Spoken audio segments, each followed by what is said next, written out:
What's up, everyone? I'm the one, the only Jack Slater. Yeah, the man with a plan, aka the comic outlaw. Check us out on YouTube and smash the button, man. Damn. Anyways, we're doing Fantastic Four number 43, and lo, there shall be an ending. Man, Stan Lee loves to lay it on thick, and so do I.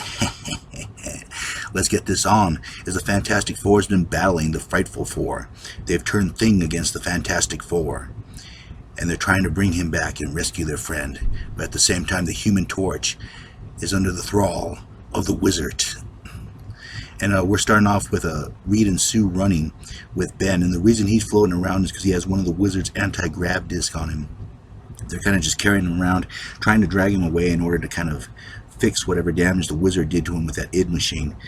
Now, the Human Torch seems to be pulling his punches. He seems to be missing a lot. This could be either effects from the machine, because it does take away a little bit of your experience, but also this could be because he's holding back. And as you can see, the rest of the Frightful Four are floating around because Richard shot those discs at him. The Wizard quickly cleans that up. And now they're starting to suspect the Human Torch might not be a full-on member of the Frightful Four, as they thought he should be. But meanwhile, at the Baxter building, Ben Grimm begins smashing the place up.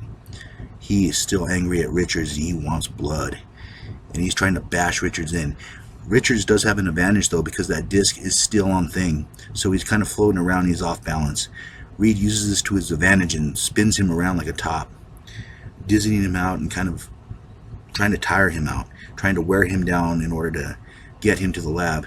And once he does get into the lab, he gasses him, and this is where Reed tries to form a plan to figure out how exactly to reverse this machine. Meanwhile, the Frightful Four are kind of holding Torch hostage. They don't know if he's on their side or not, so they're just kind of keeping him there, the Sandman and the Trapster, while the Wizard and the Medusa discovered that the machine was actually defused, so the Human Torch isn't under their control. But Medusa has a plan, and they kind of keep talking to Torch, letting him think he's a member of the crew, until Medusa grabs the gun and ends up putting Torch down. And Torch does have a lot of phenomenal power. He is the Human Torch, living fireball, but the numbers game. And the Trapster decides to use a new trap. A little dynamite bomb. Boom. And I guess you can fight fire with fire, because the Human Torch is out for the count. Meanwhile, Reed is building his new machine to kind of help fix the damage they did to Ben. So it's going to use different radiations, cosmic rays, different stuff. Reed's trying to experiment right now, hoping this machine will do something to reverse the Thing, and he's trying right now, and the machine doesn't seem to be working. Matter of fact, Thing seems to be busting loose from it, and he does bust loose from the machine. All this radiation starts to spew out, but he's still wearing the helmet. It's still taking effect in his brain, even though that energy is all the way around them. This is where Reed asks Sue to kind of put a force field around him while he moves Thing out of the energy blast. And even though Reed is still in the force field, he could still feel the power and the impact of the blast. Where Sue comes up with a great idea just to pull the plug. Reed, the most brilliant man in the world, and he did not pull the plug. Anyways, he gets into his spacesuit. He puts Thing to bed, because he still has a little radiation going through him. Meanwhile, we go back to Dr. Doom's lair, and his hands are healing fine from that butt whooping the Thing gave him a little while back. And Doom vows revenge, but he's not going to get it today, as the Frightful Four show up to the Baxter building in order to take back Thing, and in order to finish off the Fantastic Four once and for all. They've had them on the ropes for the last few issues, and this time they're going in for the kill. The big, fat kill.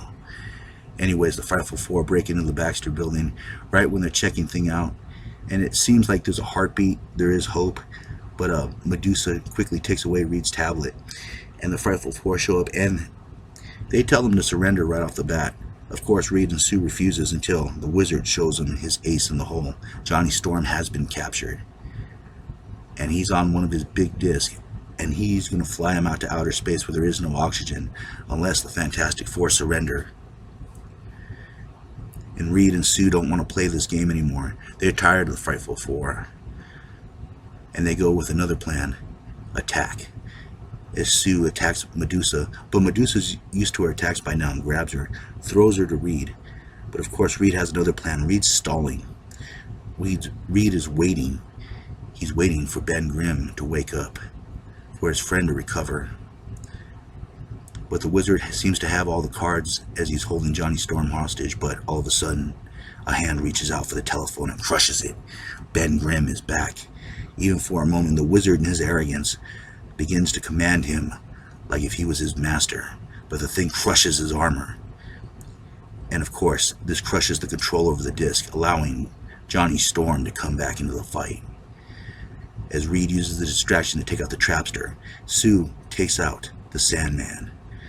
And of course, Johnny Storm comes blasting in, and this is just what they needed, a momentary distraction, one moment. But Medusa escapes, and of course Johnny chases after her. And he could have caught her, but he hesitated as she flew off. Yes, seems that Johnny has a little crush for redheads, if you know what I'm saying. But anyways, Medusa gets away, but the other three guys are rounded up. And this is where Reed kind of calls Johnny on it, He knows what happened, but he lets it slide. Of course, they call the police department. They let them know that they're bringing in the Frightful Four, or the Frightful Three, -1. And they check on Benjamin Grimm. Still worried about his condition, but he wakes up. He wakes up, asks for forgiveness. And of course, the family that is the Fantastic Four takes him back in. And Reed tells him he's going to be the best man, and Thing hopes that one day that Reed will be the best man at his wedding, and he won't have to be the Thing anymore. Maybe. Will that ever happen? Well, I'll catch you on the flip side, and we'll find out.